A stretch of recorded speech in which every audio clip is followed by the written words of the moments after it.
क्या बोल रहा है, यदि 3a प्लस 5b बट्टे 3a माइनस 5b बराबर 4/6 तो a अनुपात b का मान पूछा, वही पूछा है तुम लोगों से। तो यहाँ पे हम लोग क्या करते हैं, बैक क्रॉस मल्टीपल लगा देते हैं। तो यहाँ पे 6 लगाएंगे तो 3a प्लस 5b इधर क्या आ जाएगा बराबर 4 3a माइनस 5b, हाँ या नहीं प्यारे बच्चे। अब यहाँ पे 6 और 3 को गुना करेंगे तो 6 3 कितना आ जाएगा 18, तो 18 ए इधर 6 पंचे कितना आ जाएगा 30 भी, इधर 4 तिया 12 ए इधर प्लस माइनस माइनस 20 भी, हाँ या नहीं। अब क्या करेंगे, ए वाले को एक साथ और बी वाले को एक साथ, यहाँ पे क्या आ जाएगा 18 ए प्लस में है तो इससे लेके जाएंगे तो माइनस में जाएगा, इधर माइनस 20 बी ए प्लस में है तो उससे लेके जाएंगे तो माइनस 30 बी होगा।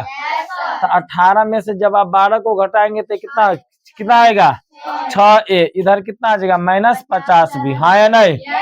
अब a का मान कितना आ गया माइनस 50 और b का मान कितना आ गया 6, तो a बट्टे b बराबर आप लोग लिखेंगे माइनस 50/6, इसको काटेंगे 25 बार में, इधर 3 दूनी 6, तो a अनुपात b बराबर कितना आ जाएगा माइनस 25/3।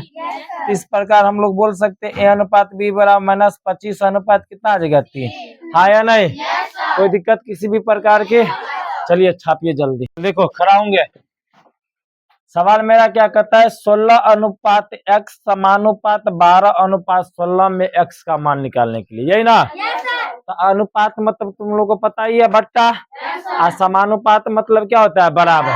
तो 16 बट्टे में x बराबर में यहाँ पे 12 बट्टे में 16 हो जाएगा, तो यहाँ पे उसके साथ 12 गुने में x, इधर 16 गुने 16, हाँ या नहीं।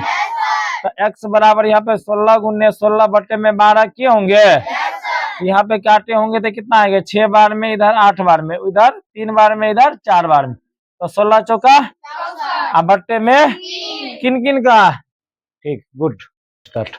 देखिए तब मेरे प्यारे बच्चे क्या बोल रहा है, 6 अनुपात यहाँ पे मान लेते हैं x, ठीक है, समानुपात 5 अनुपात 35। तो आप लोग एक चीज बताएंगे कि अनुपात मतलब क्या होता है बट्टा, जिसमें 2 गो बुनका हो उसको हम लोग क्या बोलते हैं अनुपात, और जिसमें 4 गो बुनका हो उसको हम लोग क्या बोलते हैं समानुपात, क्या बोलते हैं समानुपात।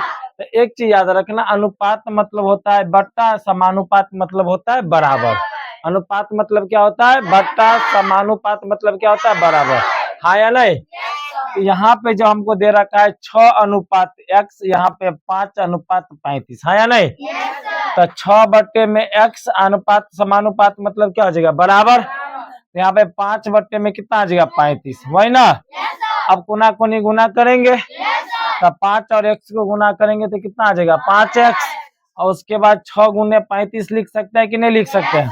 अब गुना में तो भाग में जाएगा कि नहीं जाएगा, तो x बराबर 6 गुने 35 बट्टे में कितना आ जाएगा 5, 5 से 7 बार में कटेगा कि नहीं कटेगा, तो x बराबर 6 7 मुझे कितना निकल गया 42।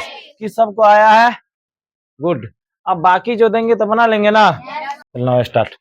क्या बोला है कि x अनुपात 8 समानुपात 4 अनुपात 12, यही दे रखा है में लुप्त पद, यानी x का मान हमें बोला है निकालने के लिए, वही ना। तो आप लोगों को पहले भी बता चुके हैं कि अनुपात मतलब क्या होता है बट्टा, अनुपात मतलब क्या होता है बट्टा। तो यहाँ पे x बट्टा 8 हो जाएगा कि नहीं हो जाएगा, और समानुपात मतलब क्या होता है बराबर, यहाँ पे क्या आ जाएगा 4 बट्टे 12, हाँ या नहीं।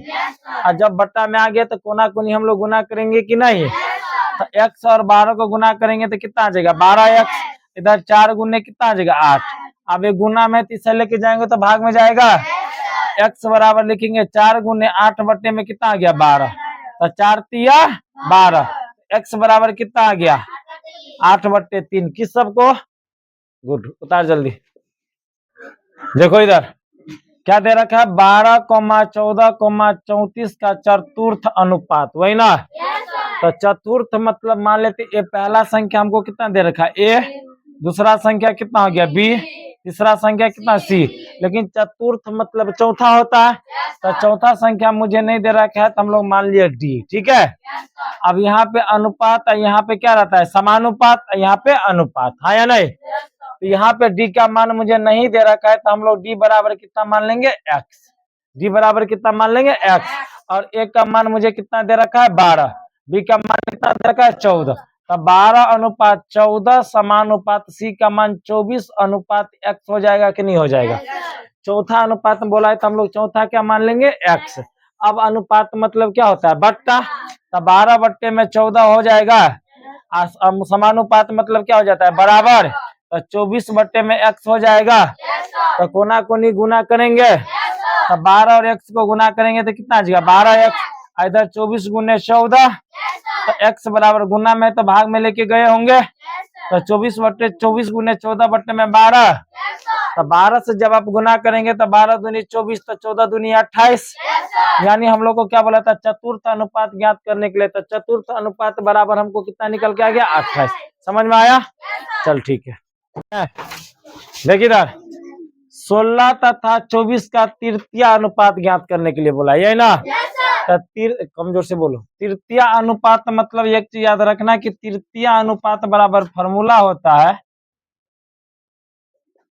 यहाँ तृतीय अनुपात को हम लोग क्या बोलेंगे? सी बराबर बी स्क्वायर बटे में कितना आ जाएगा? ए। सी बराबर में क्या हो जाएगा? बी स्क्वायर बटे ए, वही ना? तो ए वाले को हम लोग क्या मान लेंगे? ए। इन वाले को क्या मान लेंगे? बी। क्या मान लेंगे? बी। यानी शुरू वाले को हम लोग क्या मान लिए? ए, और बाद वाले को क्या मान लिया? बी। तो ए बराबर 16 और बी बराबर कितना आ गया? 24। हमें कौन सा मान बोला है निकालने के लिए? तृतीय अनुपात, वही ना? तो तृतीय अनुपात बराबर फॉर्मूला होता है बी स्क्वायर बटे ए। तो हम लोग यहाँ पे लिखेंगे सी बराबर बी स्क्वायर बटे ए। तो बी का मान सरदार मुझे कितना दे रखा है? 24। तो 24 का होल स्क्वायर बटे ए का मान मुझे कितना दे रखा है? 16। तो 24 का पावर में 2, यानी जितनी भी पावर दिया हुआ रहता है उसको हम लोग उतना बार गुना करते हैं। तो 24 गुने में 24 बटे में कितना आ जाएगा? 16। 8 से काटेंगे 8 तिरिक 24, 8 दूनी 16, 2 से फिर लगाएंगे तो 12, 12 तिया कितना निकल के आ गया? 36। किस सबको समझ में आया? बना लेंगे ना वो? चल ठीक है।